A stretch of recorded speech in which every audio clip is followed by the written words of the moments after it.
This is a piece of art, but more importantly, this is an RPM mid-pipe for a Can-Am X3 Turbo. So it deletes the cat. It has an electronic valve that sends it right out the side, straight from the turbo. Titanium tone, still gives you the ability to retain the stock sound levels with the stock muffler. So if you're with your girl, close that valve. If you want to get rowdy with the boys, you open this valve and this thing sounds crazy. Is this the best exhaust for the Can-Am X3 Turbo? We're gonna find out in this video. Let's get into it. If you stick around to the end after we're done driving and letting you hear this, I will touch on the power gains and the drivability and what I think about the sound and if this is a good option for you in terms of exhaust, because there are a lot on the market.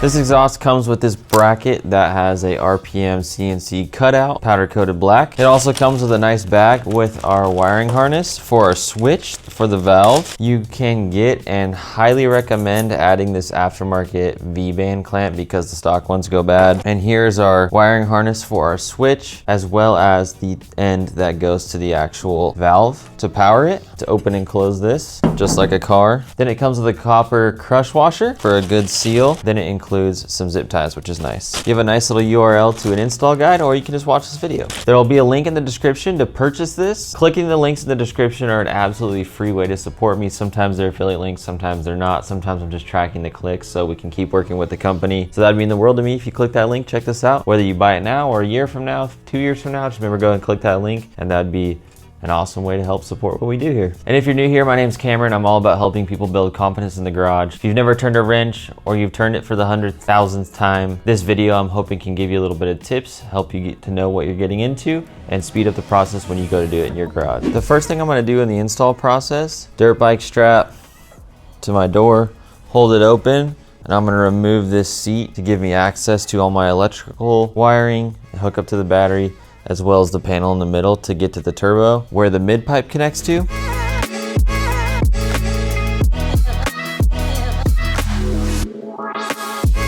At least for my car, these were 18 mil, 13, and 19. Seats out, just get this panel out, it just pulls out. Then there's a little tab, you gotta lift up, you can get it out further. We're gonna need to get the one up in here. This panel pulls out, then this one pulls out, and then there's tabs up there that slide out towards you and then out. You can decide where you want to put your switch, but in my car, the only room I have left is these right here. So I'm gonna cut these out carefully and install it right there, so that makes everything easy also to wire the power and everything right here. We need the battery access, and then we have the switch right here. Now I need to get this panel out. I think it just pops out. Yep. We can take a look in here together. This turbo is so small, I did not know that. This clamp right here is so rusty. To avoid problems, I'm gonna soak it in some penetrating fluid. I'm even gonna run it in this crack right here. If we go up inside, you're gonna see the O2 sensor. I soaked it as well because we don't want that hanging up on us. Now we can finally head to the back of the car and start pulling the stock exhaust off. We need to get this plastic piece off. We've got T25 around the corners. One up in the middle right here. 2 down low. And I have my wiring attached for my license plate light, so I'm just gonna set this up here so it doesn't mess that up. Up inside here, we're gonna remove the exhaust springs. I have an exhaust spring removal tool. This thing is so nice to have. I'll leave a link in the description. I actually had it from my dirt bike toolbox, so I'm gonna use that to grab.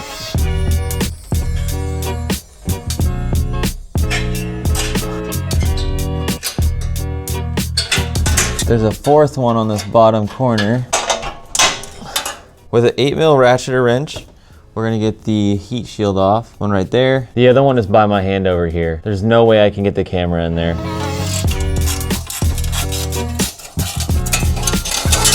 I took it all the way off.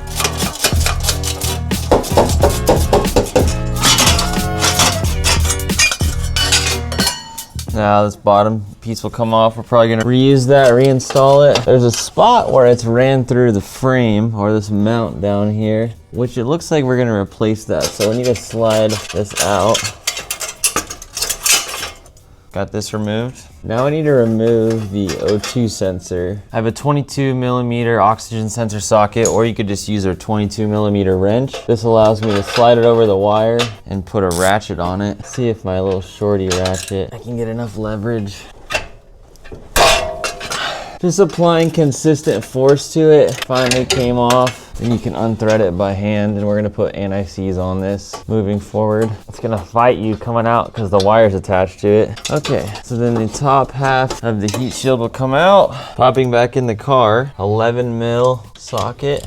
Came loose very easily because of our WD-40, which is best case scenario. We're gonna loosen this up all the way. I'm gonna pop on it, see if it'll move.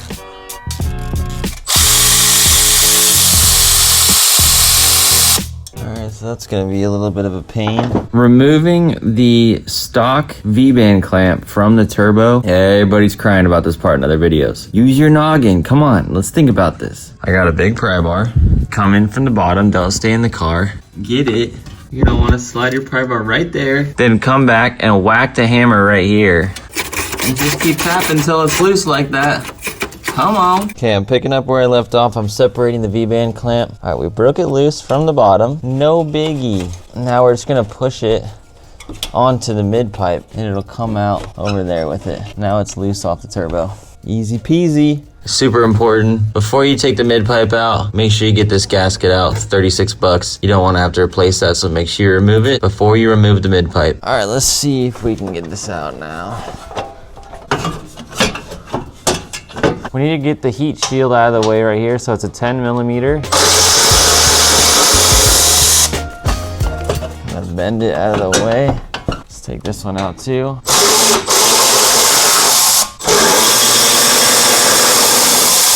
Looks like we need to get the one up top.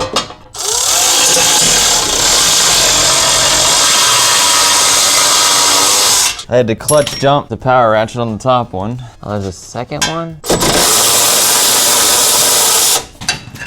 Now that's out.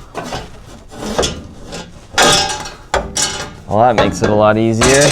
So we are gonna have to get this whole heat shield out after doing some recon.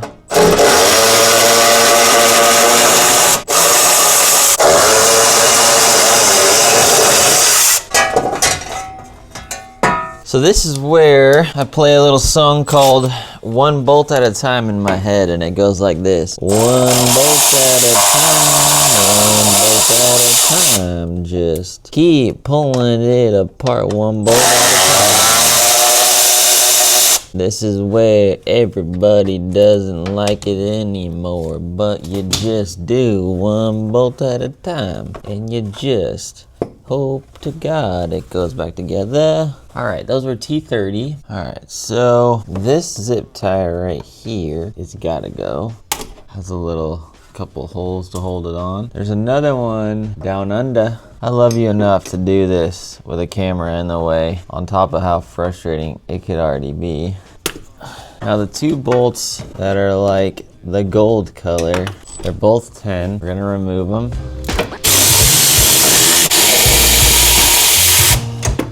Get a magnet. I'm going in with my magnet. You can see right where those bolts are. Then we're going for the top one. Now there's two bolts holding the exhaust bracket to the engine. The next order of business is I need to get these right here off of the mount. So I have a little pick. I'll try and get behind there. I got that to come off. So this is getting a little bit comical. You'll look through that hole. You need to get a 13mm 1/4" driving ratchet through there.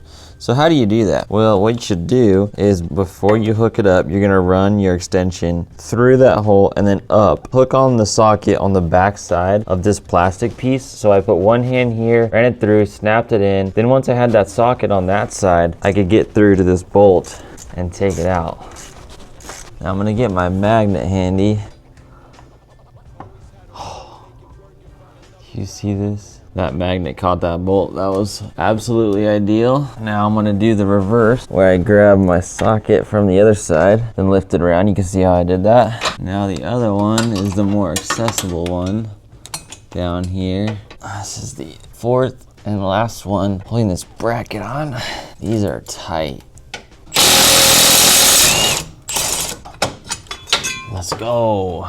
Before we slide this up in the car, I need to tighten this. We're only gonna be using the one closer to the elbow. This is a 19 mil. Next, we're gonna add this anti-seize in the threads.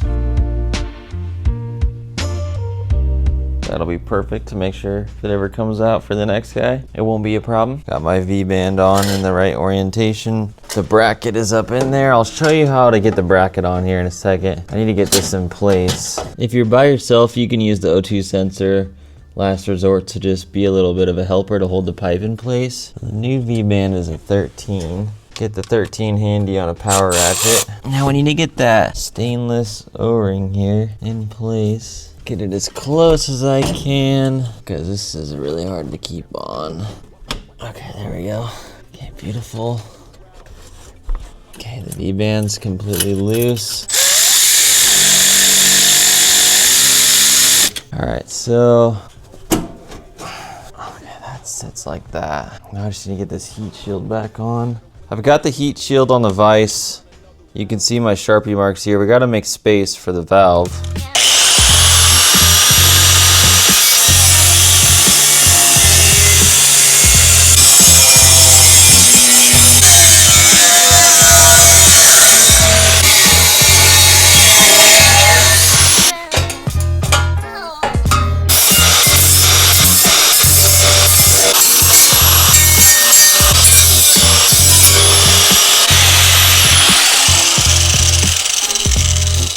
Not the sexiest thing, but it'll work.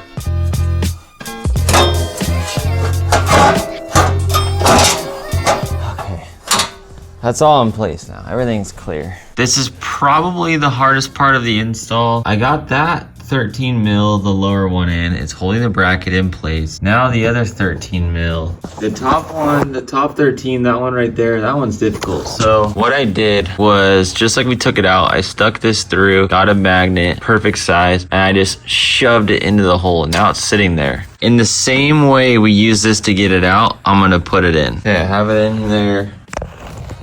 I put the socket on from this side, so I'm just gonna be super careful. And that worked my way over to the bolt and start tightening it. It's not even threaded in, it's just sitting in there. I'm just so lucky. I'm gonna do this off camera so I don't mess up. So when it comes to this bracket, all I can say is that you do this one first, get it in place halfway loose. Then you're gonna force the one inside, the 13, get it started halfway. A magnet, like that method we talked about. Then you're gonna wanna get the bottom 10 in. To get it started, I actually had to remove this collar.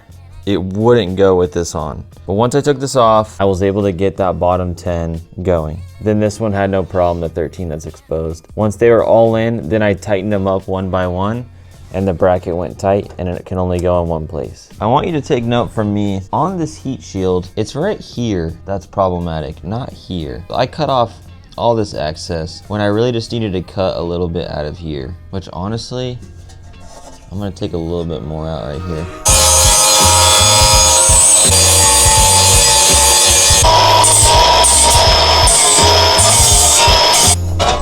Paint a really clear picture when you're looking at this. All this I cut out right here, unnecessary. Only thing we need to focus on is cutting a line straight out from here to make some space right on this edge. Now I'm gonna get this heat shield in place. Actually, before I do that, I need to get this. It needs to be somewhat in place. And then do the heat shield.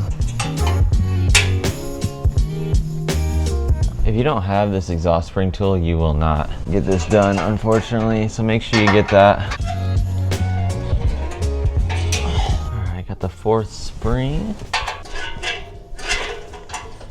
Turbo's tight. I had to get in there and really force it to get that flex joint to flex while my dad hopped up inside the car and did the V-band to get it to clamp down right. So that's in place. Our bracket is firm. You can see it's trimmed here to make that fit. We're not gonna be reinstalling this. It does not fit, which is fine. This will have a little bit of movement, but it's okay. It doesn't have anything to hit to cause any noises. Notice right in here, there's a copper washer, crush washer, on that bung that we plugged off. That'll give it a good seal. O2 sensor is hand tight with the socket. This extra bung for aftermarket tuning and AFR device is plugged. You can see the jet black brand new zip ties to hold the coolant lines in place. We can put the Rotax cover back on this plastic, but let's go ahead and wire in the valve in case we need to put anything through here behind this cover. First thing I did was get the plug, run it through here to the back. It'll pull around with these wires and then clip it in, and I want to start here. So there's a 10 mil bolt right here. You're gonna pull it out and get the strap that it comes with. And then we're gonna get this to wrap around the cable.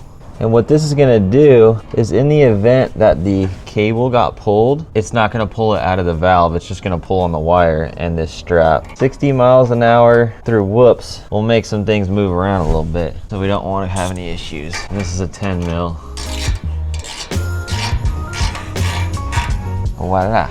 And then make sure when you clip this in, you snap this little gray piece, and that's good. Now I can do one zip tie at a time. So there's this wire set up right here. Then you can just decide where you see best fit. You can see where our wire follows. If it goes zip tied behind that cover, then right up in there. Here's an important step before you go rip. Make sure you get that clamp on through the RPM bracket. That way it's super firm and won't have a chance to stress crack or break the titanium. Now we're gonna head into our rat's nest. I'm gonna take a knife and knock out this spot right here. It would be ideal if it was up here, but we are out of spots. Cut it out with a utility knife. Make sure you just keep checking that it's not gonna get too big. Then you're gonna wanna run the plug through first. It only goes one way.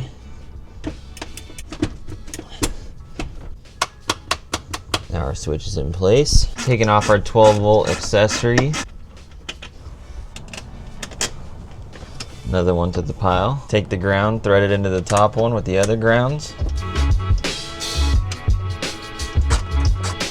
Ground's in, 12 volt accessories on. The valve should work, so let's see if we can hear it.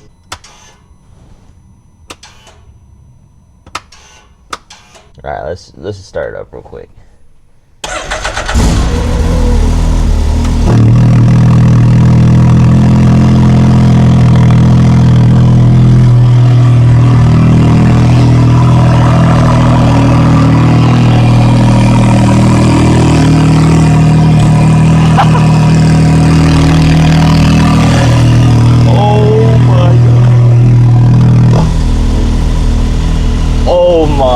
Civilized human being.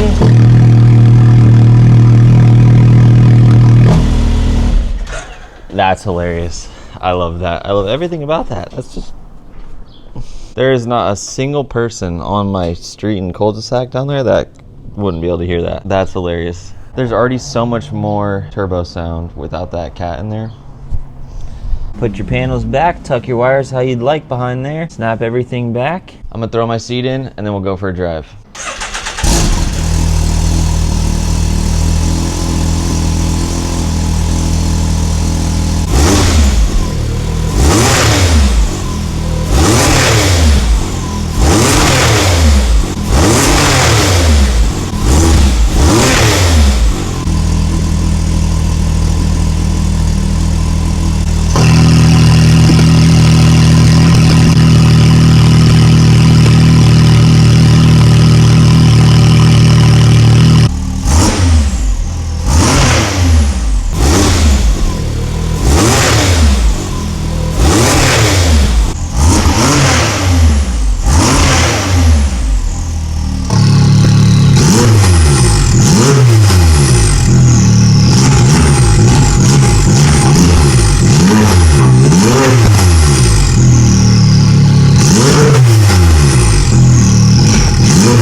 You